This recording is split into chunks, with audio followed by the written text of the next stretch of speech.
இன்று முதல் உலகமெங்கும் ஸ்ரீலக்ஷ்மி மூவிஸ் என் ஸ்ரீலக்ஷ்மி பிரசாத் தயாரிப்பில் ஏஆர் முருகதாஸ் இயக்கத்தில் நடிகர் சிவகார்த்திகேயனின் மதராசி.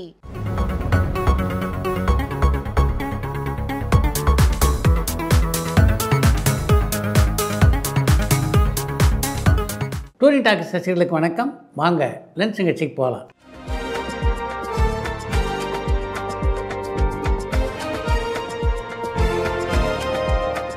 என்னம்மா முதல் கேள்வி? அமிதாப் பச்சன் சாரை முதலாக எப்போ சந்திச்சிங்க? அவர்கிட்ட நீங்கள் பேசியிருக்கீங்களான்னு சென்னையிலேருந்து கிருஷ்ணா கேட்டிருக்காங்க. அமிதாப் பச்சனை பல திரைப்பட விழாக்களில் நான் பார்த்துருக்கேன். அப்படின்னாலும் அவரை நேரில் சந்தித்து பேசக்கூடிய வாய்ப்பு அப்படின்றது நான் வாழ்க்கை திரைப்படத்தை தயாரித்த போது தான் அமைந்தது. அந்த படத்தினுடைய தொடக்க விழாவிலே கலந்து கொள்ள வேண்டும் என்று அழைப்பதற்காக நான் அமிதாப் பச்சனை சந்திக்க சென்றிருந்தேன். நான் கேட்டவுடனே மறுபேச்சே சொல்லாமல் அந்த விழாவிற்கு வர ஒத்துக்கொண்டார் அமிதாப் பச்சன். சொன்ன மாதிரி காலையில் சரியான நேரத்துக்கு வந்து அந்த விழாவை மிகச் சிறப்பாக நடத்தியும் கொடுத்தார். அதுக்கு பின்னால் பல சந்தர்ப்பங்களில் அவரோடு உரையாடக்கூடிய வாய்ப்புகள் எனக்கு கிடைத்திருக்கின்றன. இளையராஜா சாரோட பயோபிக் படம் ட்ராப் பண்ணிட்டாங்களான்னு கோயம்புத்தூர்லேருந்து முரளி கேட்டிருக்காங்க. இளையராஜாவுடைய பயோபிக்கை பொறுத்த வரைக்கும் ஏறக்குறைய கைவிடப்பட்டதாகத்தான் நான் நினைக்கிறேன். அந்த படத்தை இயக்குவதாக இருந்த அருண் மாதேஸ்வரன் இப்போ லோகேஷ் கனகராஜ் கதாநாயகன் நடிக்கின்ற ஒரு படத்தை இயக்குகிறார். சமீபத்தில் பார்த்தீங்கன்னா அந்த பயோபிக்கை பற்றி யாருமே பேசலையே. கங்கை அமரன் சார் இசையமைச்ச பாடலில் உங்களுக்கு பிடிச்ச பாடல் எதுன்னு பெங்களூர்லேருந்து வினோத் கேட்டிருக்காங்க. கங்கை அமரனுடைய இசையிலே உருவான பாடல்களில் வாழ்வே மாயம் படத்தில் இடம்பெற்றிருந்த நீலவான ஓடையில், சுவரில்லாத சித்திரங்கள் படத்தில் இடம்பெற்றிருந்த காதல் வைபோகமே, மௌனகீதங்கள் படத்தில் இடம்பெற்றிருந்த மூக்குத்தி பூமேலே ஆகிய பாடல்கள் என்னை மிகவும் கவர்ந்த பாடல்கள். சமந்தா மேம் இப்போல்லாம் ஏன் தமிழ் படங்களில் நடிக்கிறது இல்லைன்னு தஞ்சாவூர்லேருந்து பாலா கேட்டிருக்காங்க. தமிழில் சமந்தா நடிக்கலைன்னா அதுக்கு முக்கியமான காரணம் அவர் நடிக்கின்ற அளவிலே சரியான கதாபாத்திரங்கள் அவருக்கு அமையாது தான். இப்போ ஹிந்தி படங்கள் தான் முக்கியமாக கவனம் செலுத்துகிறார் சமந்தா.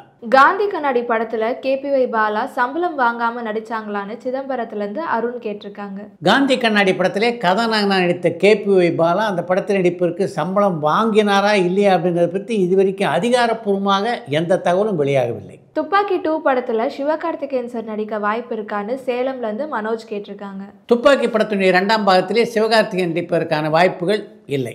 விஷால் சாரும் சுந்தர்சி சாரும் மறுபடியும் சேர்றதுக்கு வாய்ப்பு இருக்கான்னு கடலூர்லேருந்து அர்ஜுன் கேட்டிருக்காங்க. எந்த நேரத்தில் இப்படி ஒரு கேள்வி நீங்கள் கேட்டிருக்கீங்க பாருங்கள். அடுத்த மாத இறுதியிலே அவர் 2 பேரும் சேர்ந்து பணியாற்றுகின்ற படத்தினுடைய படப்பிடிப்பு தொடங்கி இருக்கிறது. அந்த அளவுக்கு அந்த படத்தினுடைய வேலைகள் ஜரூராக நடந்து கொண்டிருக்கின்றன. நடிகை பானுப்பிரியா இப்போ எங்கே இருக்காங்க? அவங்க ஏதாச்சும் படத்தில் நடிச்சிட்டு இருக்காங்களான்னு சென்னையிலேருந்து சிந்துஜா கேட்டிருக்காங்க. உடல் நலத்தை பொறுத்த வரைக்கும் பானுப்பிரியா நல்லா தான் இருக்காங்க. ஆனால் திரைப்படங்களில் இப்போது நடிப்பதாக தெரியல. சித்ரா சார் நீங்கள் தயாரித்த மண் வாசனை படத்துலேருந்து மறக்க முடியாத தருணத்தை நீங்கள் ஷேர் பண்ண முடியுமான்னு சிதம்பரத்துலேருந்து கண்ணன் கேட்டிருக்காங்க. என்னுடைய தயாரிப்பில் உருவான முதல் படமான மண் வாசனை எப்படிப்பட்ட வெற்றி படமாக அமைந்தது அப்படின்றத பற்றி உங்கள் எல்லாருக்கும் நல்லா தெரியும்.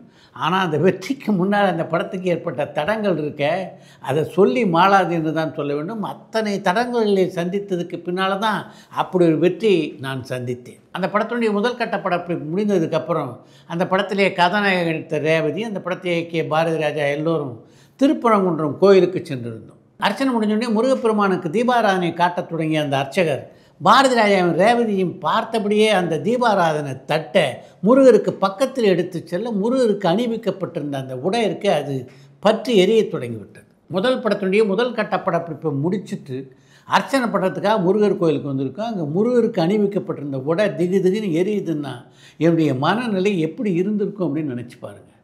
என் பக்கத்தில் இருந்த பல பேரும் இந்த மிகப்பெரிய அபசகுனமாக தான் நினச்சாங்க. நானும் அப்படி தான் நினச்சேன். ஆனால் அதையெல்லாம் மீறி அந்த படம் எப்படிப்பட்ட வெற்றி பெற்றது என்பது உங்கள் எல்லாருக்கும் நல்லா தெரியும். மண்வாசனை படத்தை பொறுத்தவரையிலே என்னால் மறக்க முடியாத ஒரு சம்பவம் அது. ஜேசன் சஞ்சய்க்கு டைரக்டராக வாய்ப்பு கிடைச்சதுக்கான காரணம் விஜய் சாரோட மகன்கிறனாலேயான கடலூர்ல இருந்து பிரகாஷ் கேட்டிருக்காங்க. விஜயனுடைய மகனான ஜேசன் சஞ்சய்க்கு இயக்குவதற்கான வாய்ப்பு கொடுக்கப்பட்டது அவருடைய திறமையை பார்த்து தானே தவிர அவர் விஜயனுடைய மகன் என்பதால் அல்ல.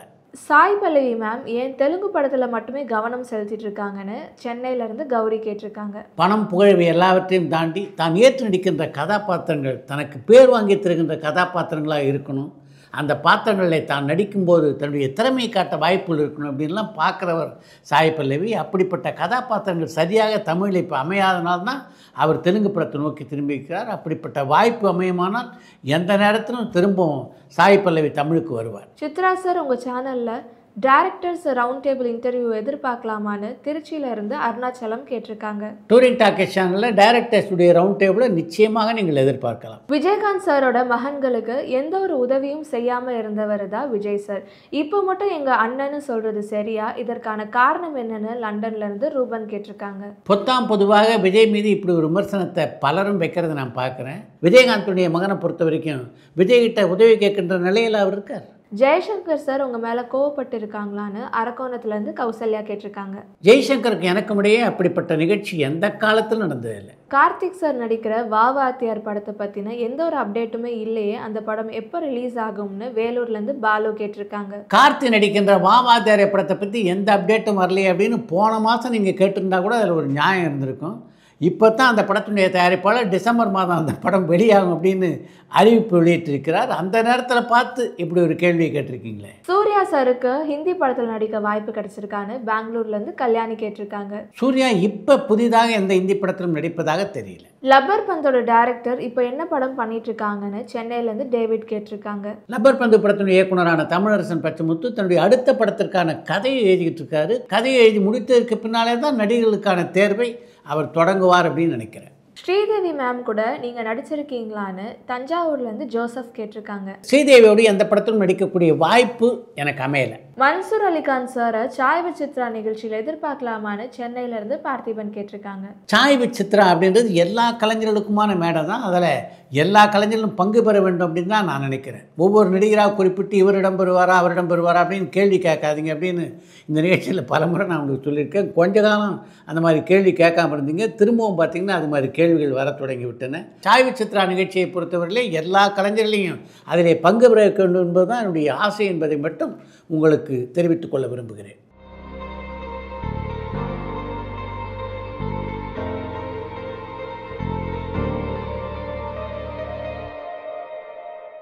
இப்போ இருக்க டைரக்டர்ஸ்லாம் கதையை நம்பி படம் எடுக்காம ஆக்டர்ஸை நம்பி படம் எடுக்கிறதுக்கான காரணம் என்னன்னு பாண்டிச்சேரியிலேருந்து விஷால் கேட்டிருக்காங்க. கதையை நம்பி படம் எடுக்க இப்போதுள்ள இயக்குநர்கள் தயார் தான்.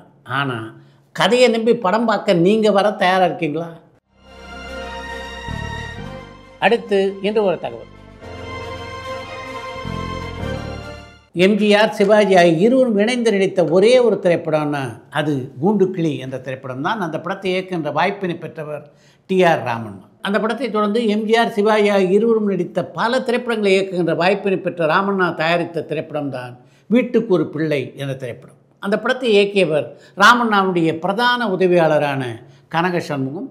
ராமண்ணாவுடைய மேற்பார்வையிலே தயாரானது தான் அந்த வீட்டுக்கு ஒரு பிள்ளை. அந்த படத்திலே கதாநாயகனாக நடித்த ஜெய்சங்கரை பற்றி சொல்லும்போது, இந்த படத்திலே ஜெய்சங்கர் கதாநாயகனாக நடித்தார் அப்படின்னு மட்டும் சொன்னேன்னா நான் நிச்சயமாக ஒரு நல்ல தயாரிப்பாளனாக இருக்க முடியாது. ஏன்னா இந்த படத்தை பொறுத்த வரைக்கும் ஜெய்சங்கர் செய்த உதவிகள் இருக்க அதை சொல்லி மாளாது என்று தான் சொல்ல வேண்டும். சம்பள விஷயத்திலையும் சரி, கால்ஷீட் விஷயங்களையும் சரி, தயாரிப்பாளர்களுக்கு ஒத்துழைப்பு கொடுக்கறதுல ஜெய்சங்கருக்கு நிகர் ஜெய்சங்கர் தான் என்று என்னால் அடித்து சொல்ல முடியும். என்னுடைய உதவி இயக்குனரான கனக சண்முகத்தை டைரக்டர் ஆக்கணும் அப்படின்றது என்னுடைய பல நாள் கனவு. அதற்கு செயல் வடிவம் கொடுக்க நான் முன்வந்த போது பல தயாரிப்பாளர்கள் அவ்வளவு எளிதிலே அதை ஒப்புக்கொள்ளவில்லை. டைரக்ஷன் அப்படின்னு உங்கள் 2 பேர் பேரையும் போடுங்க, அப்போ தான் நல்லாயிருக்கும் அப்படின்னு தான் பல தயாரிப்பாளர்களிடம் கூறினார்கள்.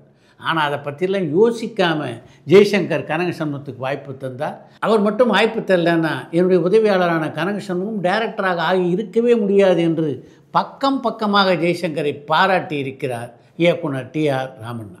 இத்துடன் இந்த இளம் சிகிச்சை நிறைய பெறுகிறது. மீண்டும் அடுத்த சிகிச்சையிலே சந்திப்போம். பரபரப்பான சினிமா செய்திகள், நட்சத்திரங்களின் பேட்டிகள், சினிமா வரலாறு ஆகியவற்றை பார்க்கவும் படிக்கவும் உங்களுக்கான இணையதளம் touringtalkies.co.